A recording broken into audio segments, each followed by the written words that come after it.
During Christmas party at my aunt's house in New York. My 8-year-old daughter opened her gift box and went completely pale. She gripped my hand so tight and whispered, "Mommy, I'm scared." I leaned over to see what she was looking at. The gift looked normal at first. Just a toy, maybe. But the moment I really saw it, I froze. My hand started to tremble. 5 minutes later, I was on the phone with the police. If you'd asked me that morning what the worst part of Christmas was, I probably would have said the overcooked ham or my uncle's passive-aggressive humming every time someone raised their voice. I would have said it was the noise, or the effort we all made to pretend we weren't barely holding it together. But I would have been wrong. The worst part of Christmas was watching my daughter go rigid with fear while the rest of the room didn't even notice. We were at Aunt Lillian's farmhouse, the same one I'd visited since childhood. Same creaky stairs. Same cinnamon potpourri that couldn't quite mask the weight of unspoken tension. The living room was packed with people and presents. Kids tearing paper. Adults talking over each other. Laughter that was a little too loud. You know the kind. It's a tradition in our family. Every kid gets a gift from every adult.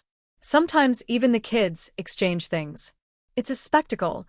Wrapping paper flying like confetti. Gift tags getting lost. Someone always forgetting who gave what.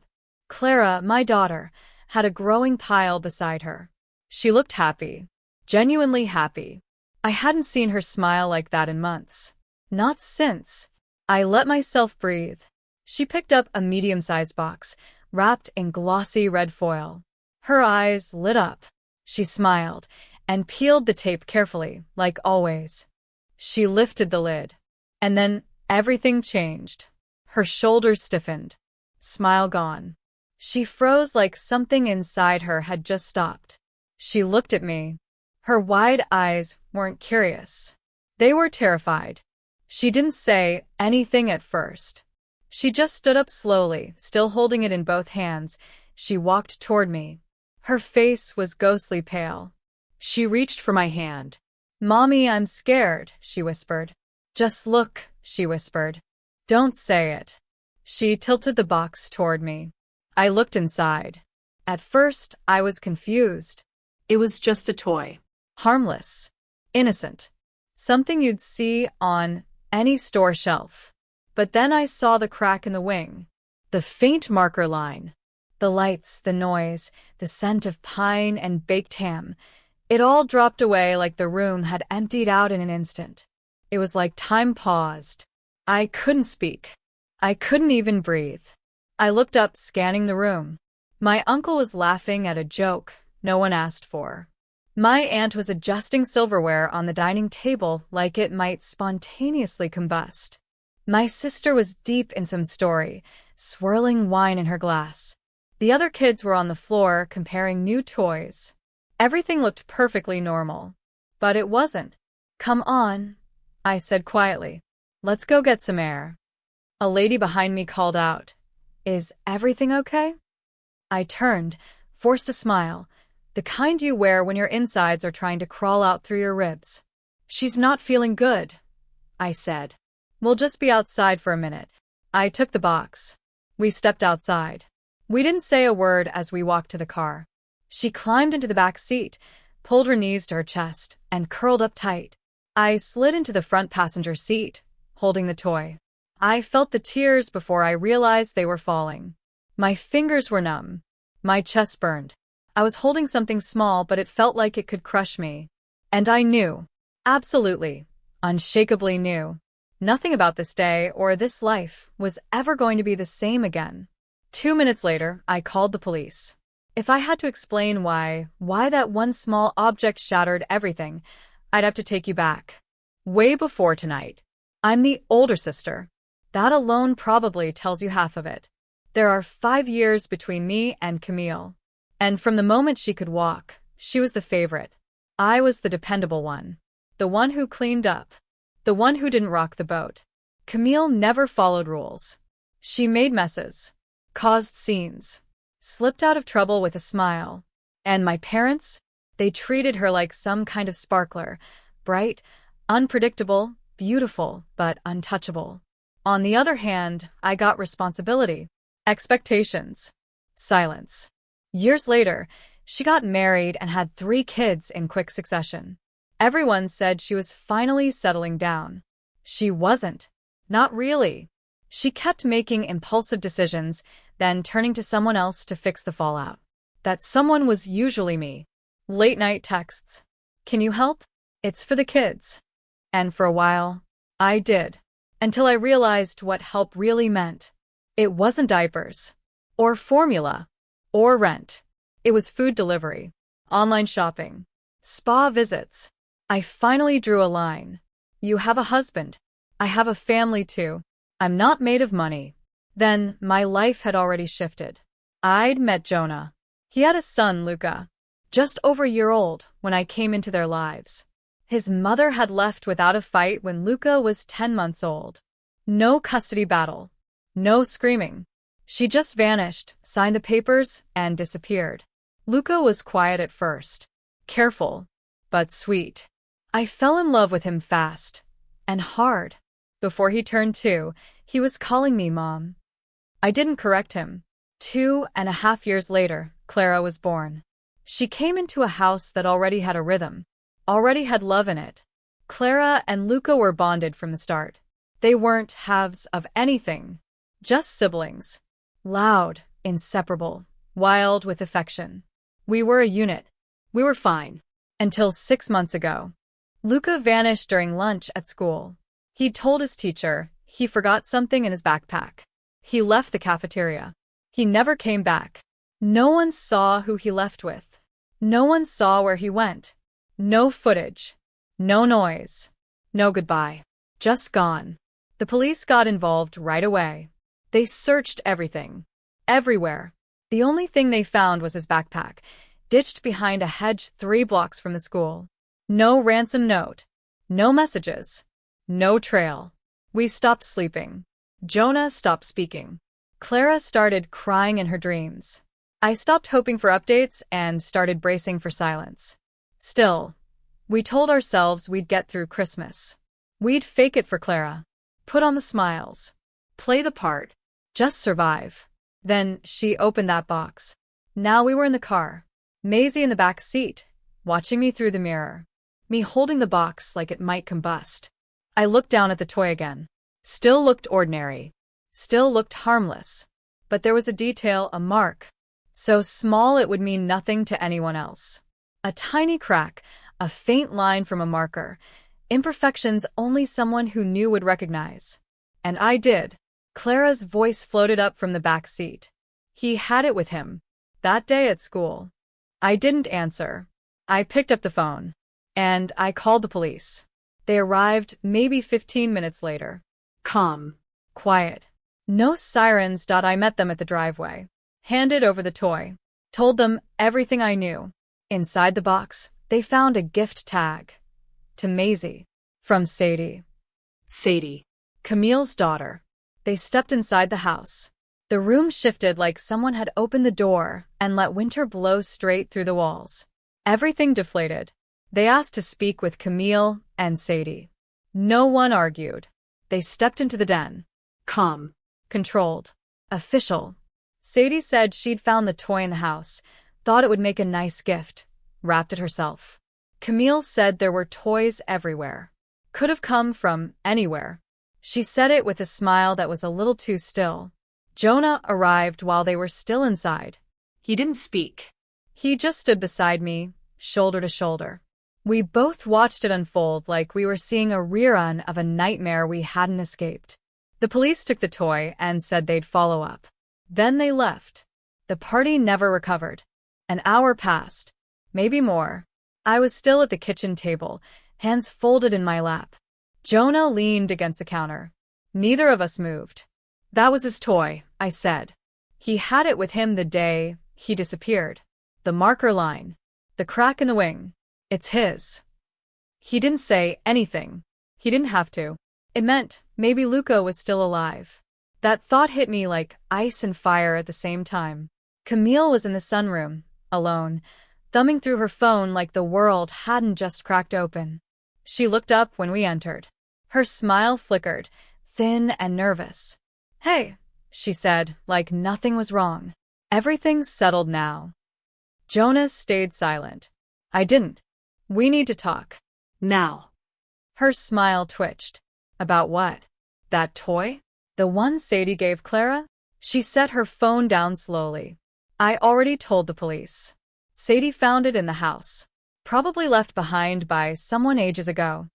Jonas stepped forward, his voice low but sharp. He had that toy when he disappeared. Clara blinked. You can't be sure. We are, I said. Clara remembers. I remember. Jonah remembers. And Luca never went to your house. So how did it end up there? She laughed, but it was hollow. I don't know. Maybe someone brought it over. Maybe he visited once and you forgot. Jonah's voice cut in again, flat, cold. We didn't forget. He never went to your house. Her smile vanished. Why are you doing this? She asked. I stepped closer. Because the police are going to come back. They're going to ask more questions. They'll trace that toy. And when they find out what you did, you won't get the chance to explain it to us first. Her face went pale. She looked at Owen, then me, then away. Please don't tell them, she said, barely above a whisper. Then tell us first, I replied. Right now. She hesitated, bit her lip. Her eyes filled, but the tears didn't fall. Not yet. She took a breath. It was Luca's mom. My stomach clenched. She called me months ago, Clara said, voice trembling. Said she just wanted to see him. Just talk to him. Said she missed him so much. Jonah didn't move. I couldn't breathe. She offered me money, Megan continued. I didn't ask for it. She offered. And I needed it. You said you wouldn't help me anymore. I was behind on bills. I didn't think it would be a big deal. Jonah's hands balled into fists, but still he didn't speak. She said it would be one visit. 1 hour. I told her what time Luca had lunch. She promised to bring him back. She swallowed hard. But he didn't come back. She disappeared. I called her. Nothing. I panicked. I kept thinking she'd bring him back the next day, then the next, then I just stopped calling. Her voice cracked. Please. I have 3 kids. I didn't mean for it to go this far. The air felt like it was being squeezed out of the room. You let us believe he was dead, I said.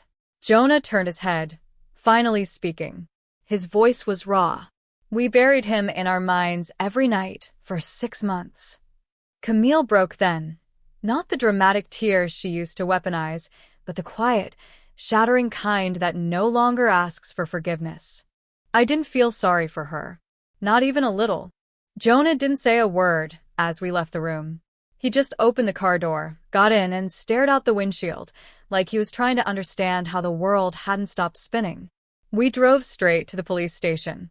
We told them everything, the call, the money, the lie Megan sat on while we lived in agony, while we imagined our son dead in a ditch. Or worse. The officers didn't say much. Just wrote it down. One of them said, "Thank you. We'll handle it from here." Which, I guess, is what you say when someone drops their grief on your desk like a live grenade. Camille was arrested the next day. Obstruction, they said. Maybe more charges later. I didn't care. I didn't answer when she called. Jonah didn't even look at his phone. The house turned silent. Like grief had thickened the walls. No music. No cleaning. The Christmas decorations still hung limp. We just existed, waiting for the phone to ring again.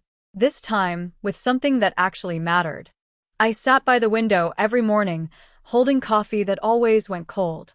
Jonah stood in the hallway like a man waiting for someone to walk back in from the dead. Then the phone rang. Not the police. My mother. I should have ignored it. But I didn't. How could you do this to your sister? She snapped. No hello. No pause. Just fury. I blinked. Excuse me? You called the police on your own family? You humiliated her. You destroyed everything. For a moment, I was speechless. Then the words came. She arranged a secret meeting with Luca's mother. She let him go. And she didn't tell us. For 6 months. She just wanted to help, my mother insisted. And it's not like he's your real son. He has a mother. Maybe that's where he belongs. I didn't respond. I just stared at the wall and hung up. 3 days later, the phone rang again. This time, Jonah answered. He didn't speak, just handed me the phone like it was ticking. Mrs. Gray? The voice on the line asked. Yes, I said, already bracing. We found her. Luca's biological mother. She's been living under a false name in Arkansas. I couldn't breathe. Is he? He's alive. My knees gave out. I dropped onto the couch like gravity had chosen me specifically. They arranged a video call. It wasn't ideal, but I didn't care. I would have settled for a grainy photo or a blurred voicemail. I just needed to see him. Jonah sat beside me, still and silent. I don't think he believed it yet. I wasn't sure I did either. Then the screen flickered. And there he was. Luca. He looked older. Hair longer. He wasn't smiling, but it was him. I forgot how to breathe. Hey, I managed. My voice cracked. Luca stared at us, cautious, not angry. She told me you didn't want me, he said quietly. Said you told her to come get me. Something inside me shattered. That's not true, I whispered. We never stopped looking. Not for a single day. Jonah leaned in, voice trembling. You're ours. Always. Luca looked down, rubbed his sleeve, looked back at us. I didn't believe her. Not at first. But she kept saying it. Over and over. I didn't know what to think. You know now, I said. He nodded, just once. The screen froze for a second. Someone said we had to wrap up. We're coming to get you, Jonah said. Luca didn't smile. But he didn't look afraid anymore. Okay, he said. I'll be here. That night, I sat in the dark. The Christmas lights still blinked behind me. I didn't cry until the whole house was asleep. Not loud. Not messy.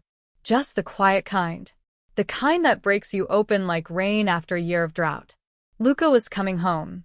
And for the first time in 6 months, I actually believed it. He arrived on a Thursday. Came home on a Thursday. He stepped off the train beside a caseworker. Carried a bag too big for him. Clara ran to him. He dropped the bag and caught her. I knelt in front of him. Hi, sweetheart. He leaned into me, buried his face in my coat. That's when we knew we had him back. Camille was charged with reckless endangerment of a child, obstruction, and accessory to custodial interference. She took a plea deal. 18 months in county jail, 3 years probation, and a lifetime ban from working with children. She cried in court, said she never meant for any of this to happen, claimed she just wanted to help someone reconnect with their child. Luca's biological mother was arrested in Arkansas and extradited. She pleaded guilty to custodial interference and child endangerment. The fraud charges were dropped in exchange for a psychiatric evaluation and a permanent no-contact order. She was sentenced to 4 years. In court, she said, I wasn't trying to hurt him. I just missed him. I wanted to fix something I broke. No one clapped. My parents blamed me, called me cruel. Then I blocked their number and never looked back. A year later, Luca laughed. Luca goes to school now. He draws comics. He sleeps through the night. Sometimes, without thinking, he calls me Mom. I never correct him. Today, he and Clara are outside in the backyard. She's bossing him around like old times, and he's letting her. Jonah is beside me, pretending to read, but I can feel him watching them too. Everything isn't perfect, but it's ours. We lost him, and we got him back. Let me know what you think in the comments.